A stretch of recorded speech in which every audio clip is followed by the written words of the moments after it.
Hello students, आज का हमारा टॉपिक है डिटरमिनेंट में प्रॉपर्टीज ऑफ द डिटरमिनेंट। तो properties of determinant important topic है इस चैप्टर का, और ये 4 और ये 6 मार्क्स का इसका क्वेश्चन आता है, एवरी ईयर आता है, और ये स्कोरिंग है। तो आइए डिस्कस करते हैं प्रॉपर्टी नंबर 1। तो प्रॉपर्टी नंबर 1 क्या है कि इसमें कहा गया है प्रॉपर्टी 1 में कि हमारे पास कोई डिटरमिनेंट है। हम डिटरमिनेंट मान लेते हैं A1 B1 C1, A2 B2 और C2, और एक A3 B3 और C3। ये एक डिटरमिनेंट है।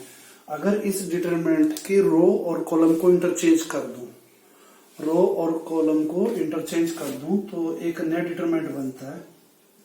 देखिए, पहली रो को पहला कॉलम बना दिया, ठीक है, दूसरी रो को दूसरा कॉलम बना दिया,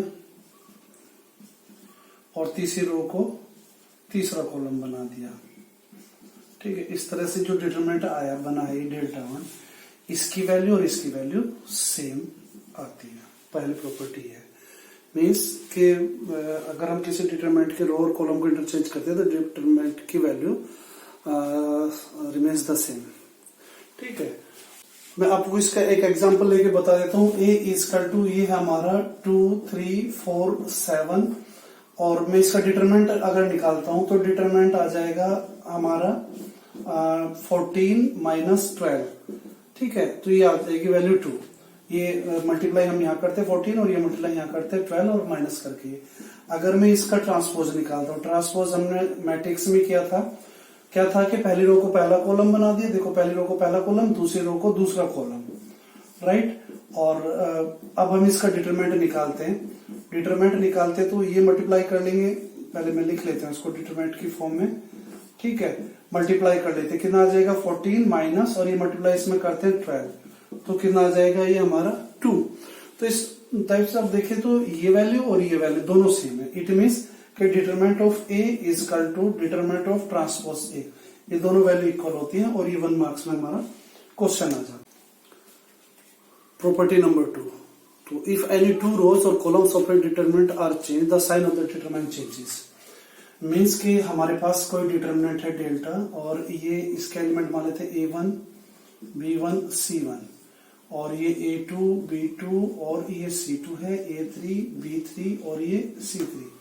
अगर हम इसमें कोई भी 2 रो, मान लिया मैं ये और ये रो इंटरचेंज कर देता हूँ, कैसे लिखते हैं इसको, R1, इंटरचेंज के लिए दोनों तरह का रो लगाते हैं R2।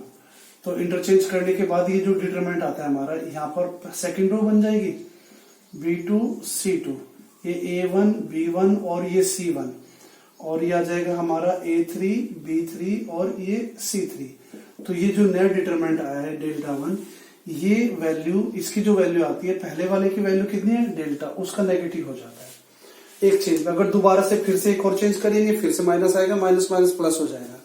मतलब जब भी हम 2 इंटरचेंज करेंगे तो प्लस रहेगा, और एक इंटरचेंज करेंगे तो माइनस का साइन रहेगा, ठीक है। ये प्रॉपर्टी नंबर 2 थी हमारी। इसके बाद आता है हमारा प्रॉपर्टी नंबर 3। तो प्रॉपर्टी नंबर 3 में क्या कहा है इन्होंने कि अगर कोई 2 रो या कोई 2 कॉलम आइडेंटिकल होते हैं, अगर कोई 2 रो या कोई 2 कॉलम आइडेंटिकल होते हैं थर्ड प्रॉपर्टी में, तो जैसे ये डेल्टा इक्वल टू ये A1 A2 A3 B1 B2 B3, और ये मैं मान लेता हूं A1 A2 A3। देखिए यहाँ पर ये रो और ये रो आइडेंटिकल, आइडेंटिकल का मतलब सेम एलिमेंट्स हैं, तो इसमें इस डिटरमिनेंट की वैल्यू क्या हो जाती है, 0 हो जाती है, ठीक है। ये हमारी प्रॉपर्टी नंबर 3 है। इसके बाद आ जाता है हमारा प्रॉपर्टी नंबर 4। प्रॉपर्टी नंबर 4, तो प्रॉपर्टी नंबर 4 में क्या कहा इन्होंने कि अगर हम किसी डिटरमिनेंट को मल्टीप्लाई, अगर किसी डिटरमिनेंट की किसी रो को मल्टीप्लाई कर देते हैं या कॉलम को, तो मैं मान लेता हूं जैसे ये डेल्टा, ये एक डिटरमिनेंट है, और हमने इसको A1 B1 C1, ये A2 B2 C2 और ये A3 B3 और ये C3 डिटरमिनेंट है। तो अगर हम इसमें डिटरमिनेंट में किसी रो को K से मल्टीप्लाई करने, अगर किसी रो को K से मल्टीप्लाई करने, तो जैसे मैं इसमें K से पहली रो को मल्टीप्लाई कर लेते, या कॉलम में मल्टीप्लाई कर ले किसी से भी, तो यह आ जाएगा हमारा K A1 K B1 K C1। तो क्योंकि वैल्यू, पहली रो की वैल्यू चेंज है तो इसलिए डिटरमिनेंट चेंज हो जाएगा, तो हमने इसको मान लिया डेल्टा 1 है। और ये A2 है, ये B2 है, और ये C2, ये A3, ये B3, ये C3। खाली पहली रो के एलिमेंट को मल्टीप्लाई करें। जब हम इसको कैलकुलेट करते हैं, सिंप्लीफाई करते हैं, तो इसकी value k times of the delta, क्योंकि हमने इसको k से मल्टीप्लाई किया था और इसकी वैल्यू क्या थी, डेल्टा। तो जब हम इसको सिंप्लीफाई करते हैं तो इसकी वैल्यू डेल्टा टाइम्स आ जाती है इसका। तो ये हमारी तो डिटर्मिनेंट है। मान लिया हमारे पास कोई डिटर्मिनेंट है डेल्टा, और उस डिटर्मिनेंट की वैल्यू इस तरह से है 2 4 6 1 2 3, और ये मान लिया हमने 5 0 7, इस तरह का एक डिटर्मिनेंट है हमारे पास। अच्छा, इस डिटरमिनेंट में जैसे प्रॉपर्टी थर्ड था, प्रॉपर्टी थर्ड में ताकि आइडेंटिकल हो तो वो 0 हो जाता है। देखो इसमें कोई भी 2 रो या 2 कॉलम आइडेंटिकल नहीं है, लेकिन ये बन जाता है आइडेंटिकल, है नहीं, बन जाते हैं। अगर मैं यहाँ से 2 कॉमन ले लेता हूँ, यहाँ से 2 मैंने कॉमन ले लिया पहली रो से, तो यहाँ 1 2 3 हो गया, और ये कितना हो जाएगा 1 2 3 ऑलरेडी हम इसको एज इट इज लिख लेंगे। तो अब देखना फर्स्ट रो और सेकंड रो आइडेंटिकल है, तो फर्स्ट रो ये और सेकंड रो ये आइडेंटिकल है, तो इसलिए ये 0 हो जाएगा। इस पूरे डिटरमिनेंट की वैल्यू 0 इंटू 2, तो इक्वल टू 0। तो इसके लिए हमें ये कॉमन लेने की जरूरत नहीं है, इसके लिए हमें ये कॉमन लेने की जरूरत नहीं है। तो अगर हमारे कोई 2 रो या कोई 2 कॉलम के एलिमेंट अगर प्रोपोर्शनल में है, element of any 2 rows are in the same ratio या प्रोपोर्शनल में है, तो उस डिटरमिनेंट की वैल्यू 0 हो जाएगी। हम डायरेक्ट लिख सकते हैं इस चीज को, कॉमन लेने की जरूरत नहीं है। तो ये हमारी प्रॉपर्टी नंबर 4 था। इसके बाद आ जाता है हमारा प्रॉपर्टी नंबर 5। तो प्रॉपर्टी नंबर 5 में क्या कहा इन्होंने कि अगर हमारे किसी डिटरमिनेंट की कोई रो या कोई कॉलम के एक एलिमेंट या एक से ज्यादा एलिमेंट, प्रॉपर्टी नंबर 5 में क्या कहा, मान लिया हमारे पास एक डिटरमिनेंट है, ये A1 plus lambda 1, A2 plus lambda 2 और A3 प्लस लैम्डा 3 एक डिटरमिनेंट है, ठीक है। और ये B1 B2 और ये B3 है, और ये C1 C2 C3। तो इस डिटरमिनेंट को हम एक्सप्रेस कर सकते हैं एज ए सम ऑफ 2 और मोर डिटरमिनेंट्स, 2 और मोर डिटरमिनेंट्स। तो जैसे मैं बताता हूँ इसको लिखते कैसे हैं, जैसे A1 B1 C1 A2 B2 C2 A3 B3 C3 को हम एक डिटरमिनेंट में लिख लेते हैं यहाँ पर ऐसे, फिर प्लस का साइन, और जो दूसरा एलिमेंट है हमारा पहले रो का, ये lambda 1 B1 C1 lambda 2 B2 C2, इसको दूसरे डिटरमिनेंट में लिख लेते हैं यहाँ पर। तो मैं लिख देता हूँ A1 A2 A3 B1 B2 B3 C1 C2 C3, ऐसे यहाँ पर लैम्डा 1 लैम्डा 2 लैम्डा 3, और ये आ जाएगा हमारा B1 B2 और ये B3, और ये C1 C2 C3। तो इस तरह से हमारा जो डिटरमिनेंट है उसको हम एक्सप्रेस कर सकते हैं एज ए सम ऑफ 2 और मोर डिटरमिनेंट। तो ये एक इंपॉर्टेंट प्रॉपर्टी है, इस बेस पे हमारे बहुत सारे क्वेश्चन हो जाते हैं। अब हम प्रॉपर्टी नंबर 6 करते हैं। प्रॉपर्टी नंबर 6 में ये मान लिया हमने कि हमारे पास एक डिटरमिनेंट है A1 B1 C1 A2 B2 C2 A3 B3 और ये C3 एक डिटरमिनेंट है। इसका रूल है कि हम किसी भी रो को किसी भी रो में किसी से मल्टीप्लाई करके, किसी भी रो में किसी भी नंबर से मल्टीप्लाई करके उसको किसी भी रो में ऐड या सब्ट्रैक्ट कर सकते हैं। तो ये प्रॉपर्टी हमारी, या कॉलम में भी हम ऐसे ही कर सकते हैं, कॉलम में भी कर सकते हैं इसको। तो CI प्लस KCG। अब मैं इसमें बता देता हूं कि हमें इसमें करना क्या है। मान लिया मैं कोई एक ऑपरेशन बता देता हूं आपको करने के लिए कि ये R1 है और ये R2 है और ये R3 है। हमारी कुछ इस तरह की डिजिट्स हैं या इस तरह के नंबर्स हैं कि अगर हम इसको सिंप्लीफाई करते हैं तो हमें इसको और इसको अगर लेके चलना है, तो मुझे लगता है कि इसको सॉल्व करने के लिए इसकी हेल्प की जरूरत है मुझे, या इसकी हेल्प की जरूरत है। जिसको उसको इजी कर सकते हैं उसको इसमें ऐड या सब्ट्रैक्ट कर लेते हैं। तो मैं ये मान लेता हूं कि मुझे ये इसमें ऐड करना है, तो ऐड करने के लिए क्या लिखेंगे कि R1 प्लस R3, या डायरेक्ट ऐड करना है या मल्टीप्लाई करके ऐड करना है या सब्ट्रैक्ट करना है। तो मैं मानता हूं कि अगर मैं K से मल्टीप्लाई करके ऐड करूं तो मेरा क्वेश्चन जल्दी इजी हो जाएगा। तो हम इसमें क्या करते हैं, R1 प्लस K R3, मतलब इसमें इसको K से मल्टीप्लाई करके इसमें ऐड करना है, और लिखना क्या यहाँ पर लिखना है, तो इसलिए R1 टेस्ट ऐसे लिख लेते हैं जैसे आप एलिमेंट्री ट्रांसफॉर्मेशन में लिखते थे। तो अब हमारी डिटरमिनेंट की वैल्यू क्या हो जाएगी, देखो ये A1 है और इसमें हमने इस के से मल्टीप्लाई किया और ऐड किया तो प्लस के A3। ऐसे ही ये B1 प्लस के B3 और ये C1 प्लस के C3। अच्छा, हमने इस रो में कोई चेंज नहीं किया है तो ये रो हमारी सेम ही बने रहेगी। तो इस तरह से ये जो डिटरमिनेंट आएगा इस तरह से उसकी वैल्यू सेम रहेगी इसी के अकॉर्डिंग। तो इस तरह से हम इसमें कुछ एप्लीकेशन प्रॉपर्टीज लगाते हैं। प्रॉपर्टी नंबर 6 इंपोर्टेंट है बहुत ज्यादा और इंपोर्टेंट क्वेश्चंस होते हैं इसी के बेसिस पर।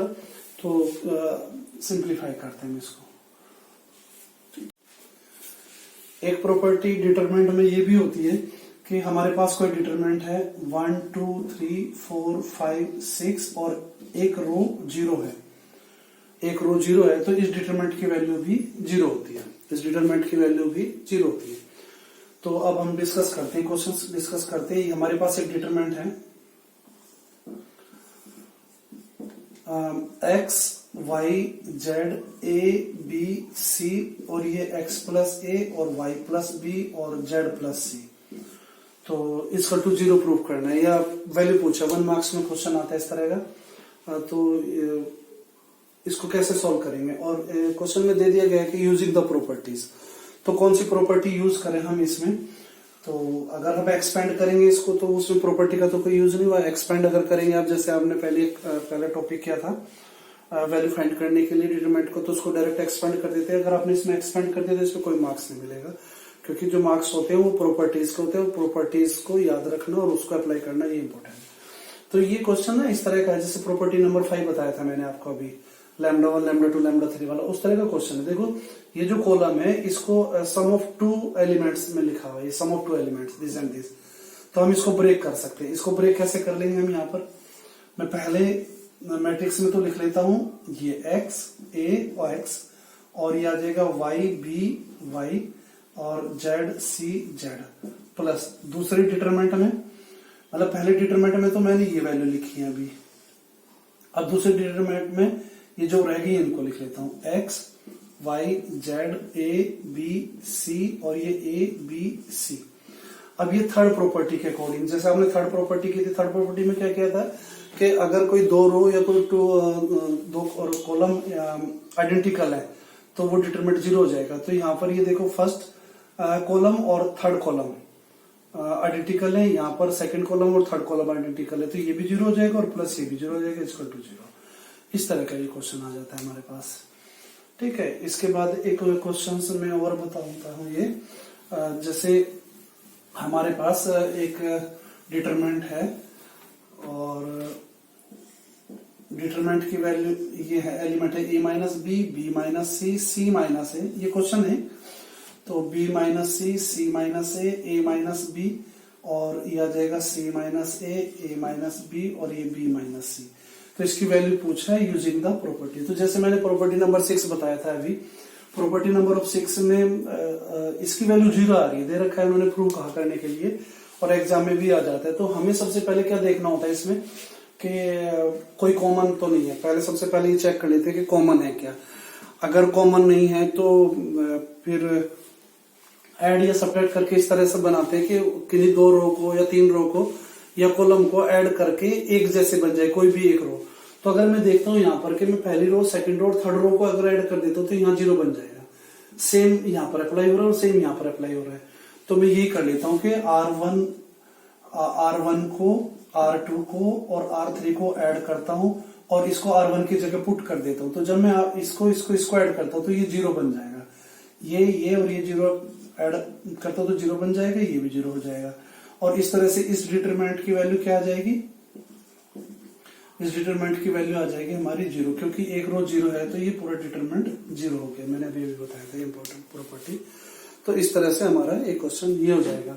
तो ये 1 मार्क्स में क्वेश्चन आते हैं इस तरह के, और जो 4 मार्क्स के या 6 मार्क्स के क्वेश्चन होते हैं वो मैं बताता हूं। जैसे एक क्वेश्चन है हमारे पास कि prove that determinant 1 1 1 a b c a square b square c square is equal to a minus b b minus c और c minus a ये क्वेश्चन है, प्रूव करने के लिए कहा गया है। तो प्रूव दैट,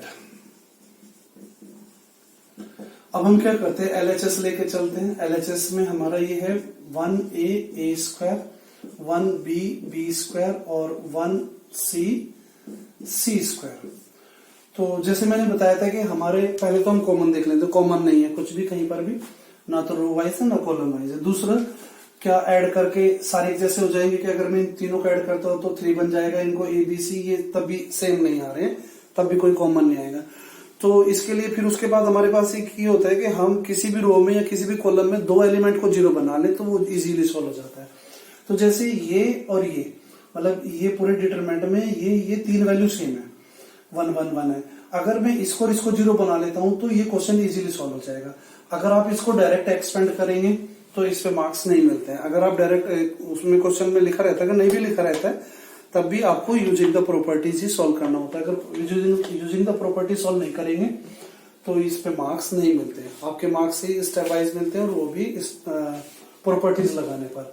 तो इसलिए मैंने क्या करा, एक तो मुझे ये 0 बनाना और एक ही 0 बनाना। 0 बनाने के लिए क्या करता हूं, जैसे आप एलिमेंट्री ऑपरेशन में करते थे, R2 tense to R2 minus R1, R2 में से R1 माइनस कर दिया, ये R1 है, ये R2 है, ये R3 है। तो इसमें से इसको माइनस करूंगा तो ये 0 बन जाएगा, ऐसे ही इसमें से इसको माइनस करूंगा तो ये 0 बन जाएगा। ठीक है, तो मैं लिखता हूं यहां पर, पहली रो में कोई चेंज नहीं इसलिए पहली रो को एज इट इज लिखा। अच्छा, इसमें से इसको माइनस किया 0, इसमें से इसको माइनस किया b माइनस ए, इसमें से इसको माइनस किया b स्क्वायर माइनस ए स्क्वायर, राइट। फिर इसमें से इसको माइनस किया, ये R3, इस स्टेप को भी मैं इसी स्टेप में कर लेता हूं यहाँ पर, R3 माइनस R1, तो 1 में से 1 गया 0, c माइनस ए, इसमें से इसको माइनस किया c स्क्वायर माइनस ए स्क्वायर। अब अभी भी अगर मैं इसको एक्सपेंड करूंगा तब भी हमारा आंसर ये नहीं आएगा, मतलब कैलकुलेशन हार्ड हो जाती है, आ तो जाता है लेकिन कैलकुलेशन हार्ड हो जाती है। तो हम क्या करते हैं, इस स्टेप पर आकर के हमें कॉमन ले लेना चाहिए। पहले कॉमन नहीं था तो नहीं लिया था, लेकिन अब कॉमन है हमारे पास। देखो यहाँ b माइनस है, यहाँ b माइनस ए और b प्लस ए है ये प्रोडक्ट, तो यहाँ से b माइनस ए हम कॉमन ले लेते हैं। ऐसे यहाँ पर c माइनस ए और यहाँ पर c माइनस ए और c प्लस ए है, तो यहाँ से c माइनस ए कॉमन ले लेते हैं। तो यहाँ पर मैं कॉमन ले लेता हूँ इधर से, तो b माइनस ए कॉमन ले लिया मैंने और दूसरा ले लिया मैंने c माइनस ए कॉमन। तो पहली रो में कोई चेंज नहीं, इसलिए पहली रो एज इट इज लिख देंगे, राइट। उसके बाद यहां से 0, ये 1 आ गया और ये b प्लस ए, ऐसे ये 0 1 और ये c प्लस ए। उसके बाद अभी हम इसको एक्सपेंड कर लेते हैं, क्योंकि इसके बाद भी हम सब्ट्रैक्ट कर सकते हैं, इसमें से इसको सब्ट्रैक्ट करेंगे तो यहाँ बच जाएगा। और इस स्टेप पर भी जब आपके 2 0 बन जाते हैं तो हम एक्सपेंड कर लेते हैं उसको। तो b माइनस ए और c माइनस ए, 1 को हम बाहर रख लेते हैं। जैसे एक्सपेंड करते हैं, पहली रो गई, पहला कॉलम गया, तो हमारे पास ये एलिमेंट बचते हैं ये वाले। तो ये मल्टीप्लाई हम इसमें करते हैं, c प्लस ए, और माइनस ये मल्टीप्लाई हम इसमें करते हैं b प्लस ए। अच्छा, बाकी के वो हम 2 स्टेप इसलिए नहीं करते आगे, क्योंकि अगर हम वो दोनों करेंगे तो दोनों एलिमेंट 0 है, तो वो बाकी एलिमेंट 0 बनते हैं हमेशा, तो इसलिए आगे करने की नीड ही नहीं है, बस आप इतना ही करिए। अब आप ब्रैकेट खोल दीजिए इसके, c माइनस ए, c प्लस ए माइनस b माइनस ए, तो a से a कैंसिल हो जाएगा। अच्छा, हमें लाना था a माइनस b, हमारे पास है b माइनस ए, तो क्या करें, माइनस कॉमन ले लेते हैं यहाँ से, a माइनस बी। अच्छे, c माइनस बी, हमें b माइनस सी चाहिए, तो यहाँ से माइनस कॉमन लेंगे, वो इसको प्लस कर देगा, और ये b माइनस सी और ये c माइनस ए। तो यही हमें प्रूव करना था। तो इस तरह का ये 4 मार्क्स में क्वेश्चन आता है और ये 6 मार्क्स में क्वेश्चन आता है इस टाइप का, और ये इंपॉर्टेंट है। ओके, नेक्स्ट वीडियो में हम आगे के क्वेश्चंस करेंगे।